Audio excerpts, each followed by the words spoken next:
अध्यक्ष महोदय, एक महत्त्वाची जी आहे लक्षवेधी आपल्यासमोर मांडत आहे. दिवंगत सचिन कुर्मी हे जे आहे सामाजिक कार्यकर्ते होते,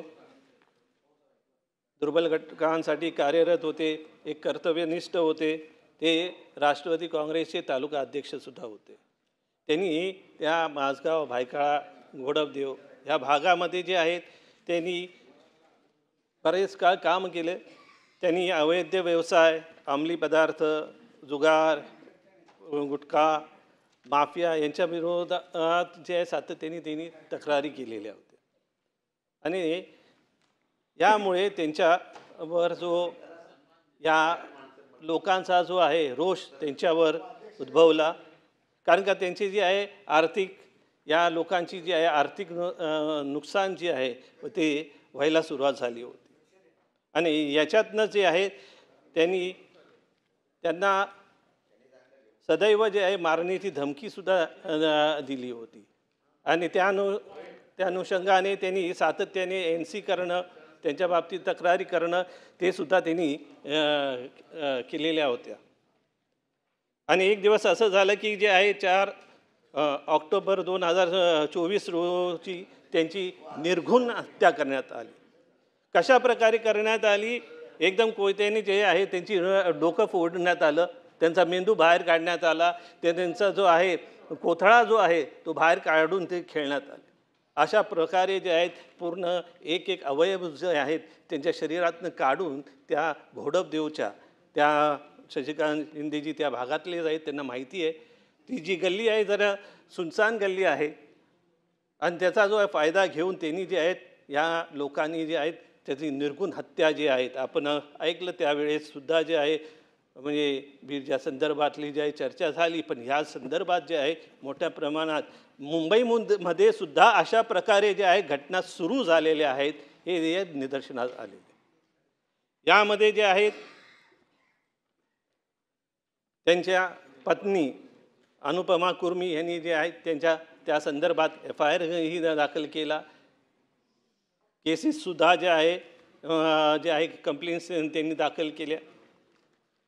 प्रश्न विचारा. प्रश्न 2 मिनिटं याच्या पार्श्वभूमी सांगतो आणि डेव्हलप झाला आता बऱ्यापैकी. प्रश्न विचारा थेट. तर याच्यामध्ये जे आहे त्यांनी जे आहेत त्यांनी विचारण्यात आलेलं आहे की जे गुन्हे ज्या व्यक्तींवर करण्यात आलेले त्यांच्यावर दोषारोप झालाच, पण ते जे आहे प्रमुख आरोपी आहेत त्यांची जी आहे अजूनही चौकशी करण्यात आलेली नाही.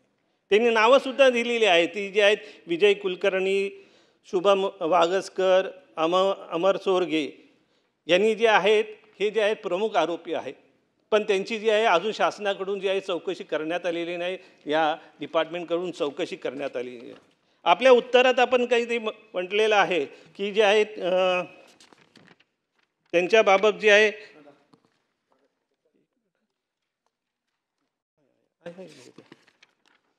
की नमूद गुन्ह्याच्या तपासामध्ये मयत इस्माचे नातेवाईकांनी काही व्यक्तींचा गुन्ह्यात सहभाग असल्याचा संशय व्यक्त केला होता.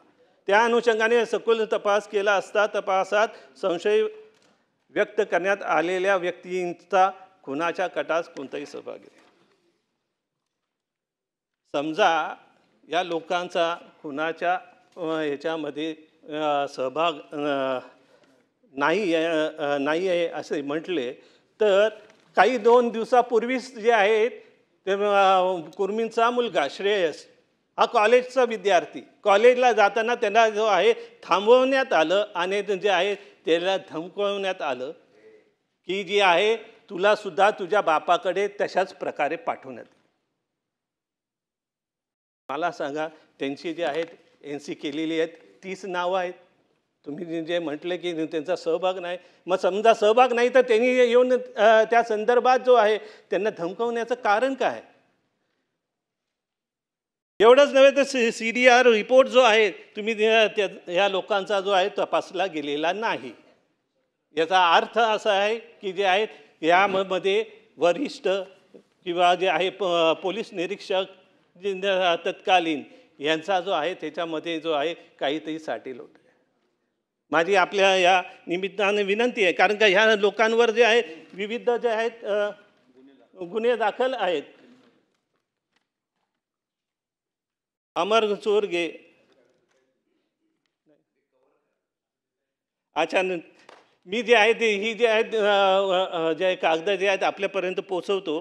पण माझी ही या संदर्भात हीच जी आहे विनंती आहे आपल्याकडे, आपण जे आहे लाडकी बहीण या अनुषंगाने बहिणींना फार मदत करताय, पण या लाडक्या बहिणीचं जे आहे आपल्याकडे एक संवेदनशील अशी जी आहे मागणी आहे की या संदर्भात आपण लक्ष घालावं.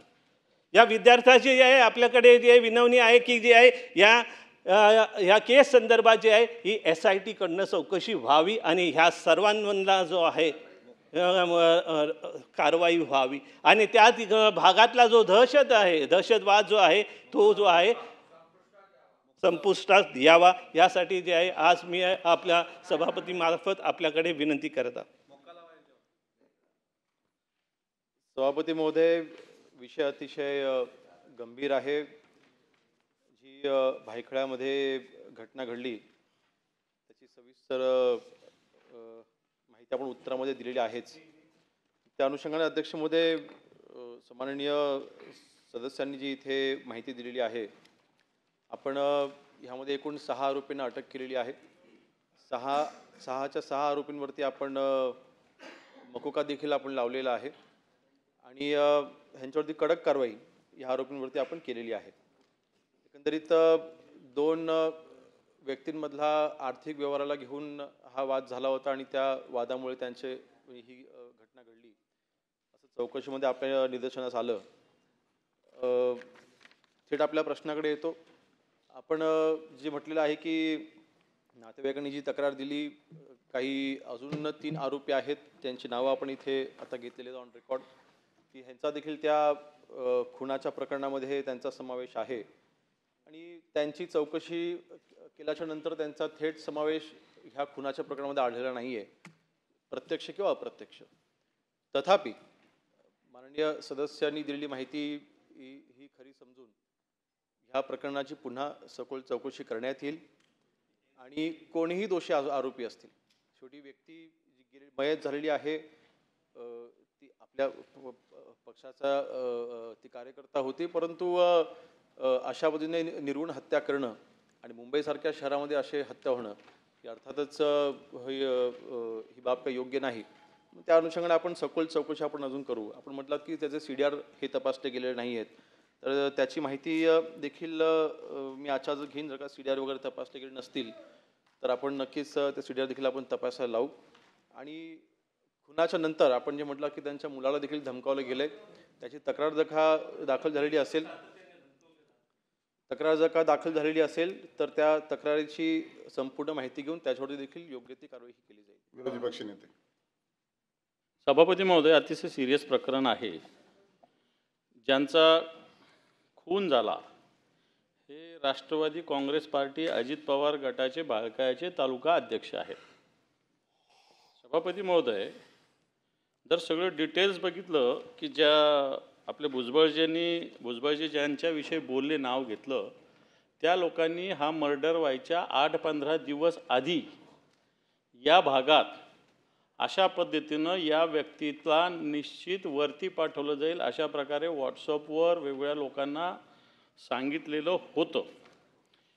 याच्यामध्ये तुमच्या उत्तरातच आपण म्हटलेलं आहे की मयत इसम हा राजकीय पक्षाचा कार्यकर्ता होता, त्याचे राजकीय क्षेत्रामध्ये अल्पावधीतच प्राबल्य वाढल्याने सदर आरोपीस त्याच्याच परिसरातील राजकीय वर्चस्व कमी होईल अशी भीती निर्माण झाली होती. आता हे राजकीय वर्चस्व दुसरे कोण, तर त्यांच्यावरच यांनी आरोप केला, त्यांच्या कुटुंबियांनी. बाकीच्यांना तुम्ही अटक केलं, ओके, पण तुमच्या उत्तरातच याचं मला असं वाटतं सगळ्या गोष्टी दडलेल्या आहे की या ज्यांचा खून झाला त्याचे राजकीय वर्चस्व कोणाला सहन होत नव्हतं, तर ते लोक हे नाव मला वाटतं भुजबळांनी सांगितलेलं आहे. वागसकर विजय उर्फ बुवा कुलकर्णी, अमर चोरगे, सूरज सावंत, यशवंत जाधव, बरेच आहेत, संदीप लोध, मैदान राजरकर, असे 14 ते 16 लोक आहे, कार्तिक मिश्रा. आणि सभापती महोदय, याच्यात सगळ्यात महत्त्वाचं, पोलीस अधिकाऱ्यांनी या प्रकरणामध्ये आरोपींना मदत केली आहे, राजकीय दबाव आलेला आहे, काही मंत्र्यांचा याच्यात फोन आलेला आहे असा माझा याच्यात आरोप आहे. आणि मग अशा पद्धतीनं असताना एक त्या विभागाच्या भायखळा पोलीस स्टेशनच्या वरिष्ठ निरीक्षक मंजुषा परब व दुसरे निरीक्षक हे सुहास माने यांच्याविषयी या नातेवाईकांनी पुरावे नष्ट करण्याचा आरोप सभापती महोदय केलेला आहे। आणि असं असतानाही ज्या पद्धतीनं त्या भागामध्ये मग यमदास गँग आहे, आन्या काळ्या गँग आहे, अशी भायखळा, लालबाग, काळा चौकी या भागात या सगळ्या गोष्टी चालू आहे सभापती महोदय। आणि म्हणून सत्ताधारी पक्षाच्याच एका पदाधिकाऱ्याचं सत्ताधारी पक्षाशी संबंधित असणाऱ्या दुसऱ्या पदाधिकाऱ्यांनी आणि त्याला पोलिसांची साथ अशा पद्धतीने या घटनेमध्ये सभापती महोदय मला असं वाटतं ही भगिनी आम्हालाही भेटली आणि त्यांच्या व्यथा जर ऐकल्या तर मला असं वाटतं आजही दहशतीमध्ये भीतीच्या वातावरणात त्या जगतात। आजही त्यांना धमक्या दिल्या जातात। पती तर गेला पण आता मुलाला सुद्धा अशा धमक्या येतात आणि त्याच्यात सेम आरोपी मान्य मंत्री महोदय। आणि म्हणून हे प्रकरण अतिशय सिरियस आहे। राजकीय दबावामुळं कोणताही गुन्हा दाबला नाही पाहिजे, राजकीय दबावामुळं कोणताही गुन्हेगार मोकाट सुटला नाही पाहिजे। आणि म्हणून जे आरोप ज्या व्यक्तींचे नाव आम्ही घेतलेले आहेत या व्यक्तींची चौकशी झाली पाहिजे। यांना आपण त्वरित अटक करणार का आणि या कुटुंबियांचं संरक्षणाची जबाबदारी सरकार घेणार का? मंत्री महोदय, संरक्षणाची जबाबदारी ही आमची आहेच आणि अर्थातच ती जबाबदारी ही पार पाडली जाईल, तिथे कुठलीही अडचण येणार नाही। आपण जे म्हटलेलं आहे की पहिला प्रश्न काय विचारला त्यांनी? पहिला प्रश्न काय होता? हे मला वाटतं आपण चौकशी पुन्हा करावी असं आपलं म्हणणं होतं। जे आरोपी नाव करावी असं अशी आपली मागणी होती। हो, आणि त्यांना मुलाला संरक्षण चौकशी सन्माननीय विरोधी पक्षनेते ह्याच्यामध्ये आपण चौकशी जेव्हा केली ह्या सगळ्यांना आपण चौकशी करता बोलावून घेतलं होतं। ह्यांचे प्रत्यक्ष किंवा अप्रत्यक्ष ह्या खुनाशी संबंध आहे की नाही ही देखील आपण चौकशी केली होती। त्यांचा कुठलाही पुरावे न आढळल्यामुळे आपण त्यांना पण आरोपी करू शकलो नाही। तथापि पुन्हा एकदा आपण वरिष्ठ अधिकाऱ्यांकडून यांची चौकशी आपण करायला लावू आणि जर का कुठले पुरावे आढळलेच तर आपण त्यांना नक्कीच त्याच्यावरती कारवाई होईल ना। ह्याच्यामध्ये कोणालाही सभापती महोदय सदर व्यक्तींना पाठीशी घालण्याचा कुठलाही संबंध येत नाही। कुठल्याही राजकीय पक्षाशी संबंधित जरी असले तरी सुद्धा त्यांना वाचवलं जाणार नाही। जर का त्यांच्या विरोधामध्ये पुरावे आढळले चौकशी अंती तर नक्कीच त्यांच्यावरती देखील ही कारवाई केली जाईल। शशिकांत शिंदे। सभापती महोदय, मंत्री महोदय उत्तर देत आहेत। माझा ऑब्जेक्शन याच्यावरच आहे। 2 मिनिटं थांबणार आहे। अजित पवार गट असा उल्लेख झालेला आहे तसंच दिलंय। माझी विनंती आहे की तो पटलावरून काढण्यात यावा का आहे ना रे? हे नाही आहे। राष्ट्रवादी काँग्रेस पक्ष कंसात न्याय प्रक्रियेत तो प्रविष्ट असल्याबाबत आहे। त्यामुळं माझी विनंती आहे की हा चुकीचा शब्द सभागृहाच्या कामकाजातून काढावा। बस बरं, ठीक आहे। सामाजिक चळवळीमध्ये काम करणारा नेता सभापती महोदय, या गुन्ह्याची असलेली व्याप्ती बघता मंत्री महोदय आपण उत्तर दिलं। त्यांनी ज्या प्रकारे त्याचा खून केला त्याची भीषणता त्यांनी सांगितली। डेव्हलप करण्यापेक्षा त्यांनी सांगितलं ते मागे घेतील ना। तुम्ही त्या माणसाला न्याय द्याल? अजित पवार गट असा उल्लेख सन्मान त्यांनी केला, यांनी केलेला आहे पण ते रेकॉर्डवरून काढावा सभापती महोदय अशी आमची विनंती आहे। बरं ठीक आहे, काढा। रेकॉर्डवरून काढण्यात येते। सभापती महोदय, या गुन्ह्याची भीषणता काय आहे हे त्यांनी व्यक्त केलेली आहे। मेंदू तोडला म्हणजे डोकं फोडलं, त्यातून मेंदू बाहेर काढला, नरड्यातल्या शिरा उपसून काढल्या, पोटामधून त्यांनी सगळं बाहेर काढलं। हे सगळं त्यांनी भीषणता दाखवली। म्हणजे एवढा भीषण खून तिथे झाला। आपण आरोपी अटक केले म्हणून सांगितले। तुमच्या उत्तरामध्ये दानवे साहेब म्हणाले त्याप्रमाणे त्या उत्तरात त्यांनी असं सांगितलेलं होतं की राजकीय वर्चस्व, जे आरोपी अटक केले त्यांचं राजकीय वर्चस्व होतं का? ह्याच्या पाठीमागे जो कोणी आहे त्याचं राजकीय वर्चस्व धोक्यात आल्यामुळे ज्याचा उल्लेख यांनी केला, विजय कुलकर्णी, चोरगे वगैरे ह्या लोकांचा उल्लेख केला। आमचा आक्षेप एवढाच आहे की त्यांच्या पत्नीने स्वतः तक्रार केली आणि यांची नावं घेतली होती आणि यांची नावं घेतल्यानंतर तपासामध्ये त्रुटी आल्या का? तुम्ही आता म्हणता मी चौकशी करतो, पुरावेच नष्ट केले गेले। त्यांचा CDR कुठे? आता CDR चेक करायला पाहिजे होता. तक्रार केल्यानंतर एक आरोपी पुण्याला जाऊन ॲडमिट होतो गुन्हा घडायच्या वेळेला, आणि गुन्हा घेतल्यानंतर तो पुण्यामध्ये ॲडमिट होतो. यांचे रेकॉर्ड बघितले, यांच्यावर 3-3, 4-4, 5-5 गुन्हे प्रत्येकाच्यावर आहे. खंडण्या गोळा करणे आणि हे करणं, ह्या सगळ्या गुन्हे असताना या सर्वांनी हा कट रचला, या लोकांना वापरलं आणि तशा प्रकारची घटना करून घेतली. दुसरं, यांना भीती काय नाही, त्यांच्या मंडळींना, पत्नीला आणि मुलाला रोज धमक्या दिल्या जातात. कायदा सुव्यवस्थेची भीती नसेल तर ती व्यथा त्यांच्या दानवे साहेबांकडे त्यांच्या असलेल्या कुटुंबांनी येऊन मांडली असेल. आमचं स्पेसिफिक एवढंच म्हणणं आहे, जर भीती नसेल तर हे बाहेर राहिले तर त्यांच्या कुटुंबाला धोका आहे. ही केस मागे घ्या, नाही तर आम्ही तुमचं खून करून टाकू, तुमच्या वडिलांसारखं तुम्हाला पाठवून देऊ. ही कायदा सुव्यवस्थेची गंभीर गोष्ट असल्यामुळे माझा स्पेसिफिक प्रश्न आहे. आपण चौकशी करणार, CDR तपासणार, मग गुन्ह्यात आहे का नाही करणार. FIR दाखल केलं ना त्यांच्या मंडळीने, त्या FIR मध्ये दाखल केल्यानंतर त्यांना FIRच्या खाली चौकशीला तुम्ही ताब्यात घेतलं पाहिजे नव्हतं. पहिलं तुम्ही यांना FIR दाखल केल्यामुळे ताबडतोब यांना पहिला अटक करून चौकशीला ताब्यात घेणार का? आणि या असलेल्या चौकशीमध्ये जे पुरावे तुम्हाला गोळा करायचे ते आता संपवले असतील, पण ते CDR वगैरे, अरे CCTV फुटेज त्यांनी नष्ट केले. सभापती महोदय, CCTV फुटेज नष्ट केलेले आहेत, पुरावे नष्ट केलेले आहेत. त्यामुळे यांना FIR दाखल, त्याच्या मंडळींनी तक्रार केलेली आहे, हे गुन्हेगार आहेत, यांना अटक करा.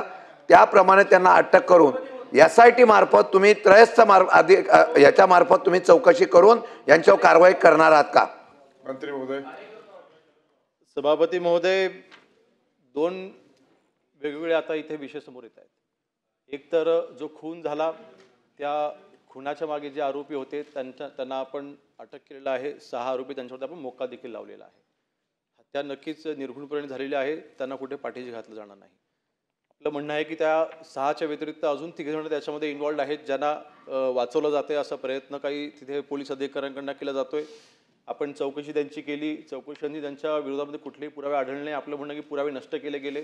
तथापि पुन्हा एकदा आम्ही वरिष्ठ अधिकाऱ्यांच्या मार्फत त्यांची चौकशी आम्ही करू आणि त्यांच्यावरती शेवटी चौकशीच्या अंती जे काही आढळेल त्याच्या आधारे आपण कारवाई करणारच आहोत ना. त्यांच्यावर देखील 100% मोका लावला जाईल.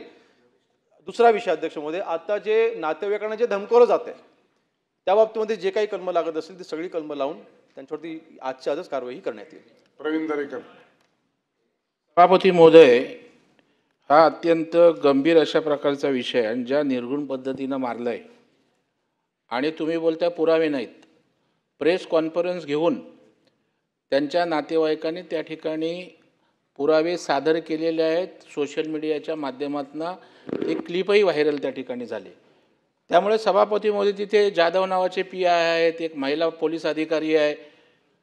या ठिकाणी क्लिअर कट वाचवण्याचा प्रयत्न त्या ठिकाणी होतोय आणि त्याच्यामुळे तुम्ही पकडलं कोणाला, जसं मोठा अधिकारी गुन्हा करतो, कोणतरी शिपाई क्लर्कला पकडता तसं दाखवायचं आणि फाईल क्लोज करायची. माझी विनंती आहे की प्रश्न इथे कोण आहे, कुठला आहे, यापेक्षा इथे राज्याचे मुख्यमंत्री स्वतः गृहमंत्री आहेत. त्याच्यामुळं कायदा सुव्यवस्था आपल्यासाठी अत्यंत महत्त्वाचा आहे आणि माननीय मुख्यमंत्र्यांचा नेहमी या ठिकाणी हे राहिलेलं आहे की कोणी असो, कायद्यासमोर कोणी मोठं नाही आहे.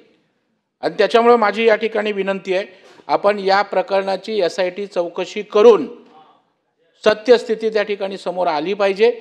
कारण मुंबईत जर अशा प्रकारे एकेकाळी मुंबईत गँगवॉर चालायचं, लोक घाबरायची, कंपन्या चालायचे, पुन्हा आपण गँगवॉर उभं करणार आहोत का?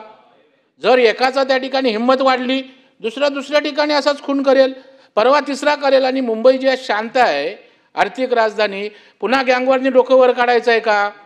माझी आपल्याकडे मागणी आहे की आपण जर SIT नेमलीत तर आपण पाठीशी नाही घालत. आपण शासन SIT नेमणार आहे का, अशा प्रकारची मागणी आहे. मंत्री महोदय. सभापती महोदय, महाराष्ट्र राज्याचे मुख्यमंत्री माननीय देवेंद्र फडणवीस साहेब गृहमंत्री आहेत. त्यांच्याच अंडर मी देखील गृहराज्यमंत्री आहे. त्यांच्याकडूनच मी सगळं शिकून घेतो. आज गुरुपौर्णिमा देखील आहे आणि म्हणून ते कोणाशी, ते कुठल्याही आरोपींना पाठीशी घालत नाही, ही शिकवण आम्ही देखील आत्मसात केलेली आहे. आणि म्हणूनच वाढीवची माहिती आता समोर आलेली आहे. आपण त्या 3 व्यक्तींचे CDR देखील आपण तपासलेले आहेत. CDRच्या मधून आपण कुठलाही त्याच्यामध्ये आपल्याला काही आढळलं नाही. घटनास्थळी तिथे CCTV नव्हते, त्यामुळे तिथले CCTV फुटेजेस डॅमेज करून काही पुरावे नष्ट करायचा काही प्रश्न उद्भवतच नाही. आणि अध्यक्ष महोदय, जे पुरावे सादर केले गेले हे जे 6 आरोपींना आपण अटक केली आहे, ज्या 6 आरोपींना आपण अटक केलेली आहे त्यांच्यासोबत त्यांनी फक्त हे पुरावे म्हणून सादर केलेले आहेत. त्या पुराव्यासोबत फोटो आहेत म्हणून आपण कोणाला अटक करू शकत नाही. अध्यक्ष महोदय, म्हणूनच मी सांगितलेलं आहे अध्यक्ष महोदय, सभापती महोदय, ह्याच्यामध्ये मी वरिष्ठ अधिकाऱ्यांच्या मार्फत चौकशी पुन्हा एकदा आपण करू. चौकशी अंती जर का ह्याच्या व्यतिरिक्त अजून काही त्याच्यामध्ये आपल्याला पुरावे आढळले तर नक्कीच आपण त्याच्यावरती कारवाई करू. विरोधी पक्षनेते या प्रकरणात SITची आवश्यकता आहे. नुसता फोटो नाही, माझ्याकडे प्रचंड मोठे सगळे पेपर्स आहे. सभापती महोदय, हे जे लोकांना वाचवण्याचा प्रयत्न करतात ते कशा पद्धतीनं या भागात वेगवेगळ्या गँग चालू आहे, वेगवेगळं गँग वॉर तिथं होतंय, अवैध व्यवसाय चालू आहे सगळा. जे आरोप आम्ही सगळ्यांनी आता मिळून केलेले आहे यांच्यावर आधी सुद्धा खुनाचे आरोप आहे. आणि गृहमंत्री या आरोपींना का वाचवतात हा प्रश्न SIT स्थापन झाली पाहिजे. आमचा पोलीस अधिकारी जे तपास अधिकारी होते त्यांच्यावरच आमचं ऑब्जेक्शन आहे. त्याच्यामध्ये आधीच्या होत्या वरिष्ठ निरीक्षक मंजुषा परब आणि सुहास माने यांच्या तपासावरच आमचं ऑब्जेक्शन आहे बेसिक. आणि म्हणून नव्यानं या सगळ्या गोष्टी व्हायचं तर तुम्ही SIT स्थापन करा. हे पोलीस स्टेशनची ही मंडळी यांनीच पुरावे नष्ट केले सभापती महोदय. आणि मग गृहमंत्री एवढं मुख्यमंत्र्यांचं नाव सांगतात, मुख्यमंत्री गुन्हेगाराला पाठीशी घालत नाही, मग आपण SIT करायला का मागे पुढे बघताय. त्यामुळे SIT केली पाहिजे. राज्यमंत्री सभापती महोदय, सभागृहामध्ये सर्व सदस्यांचा जो रोग त्या भावना लक्षात घेऊन, सगळ्यांचा रोग लक्षात घेऊन SIT स्थापन करण्यात येईल आणि कारवाई करण्यात येईल. लक्षवेधी क्रमांक 2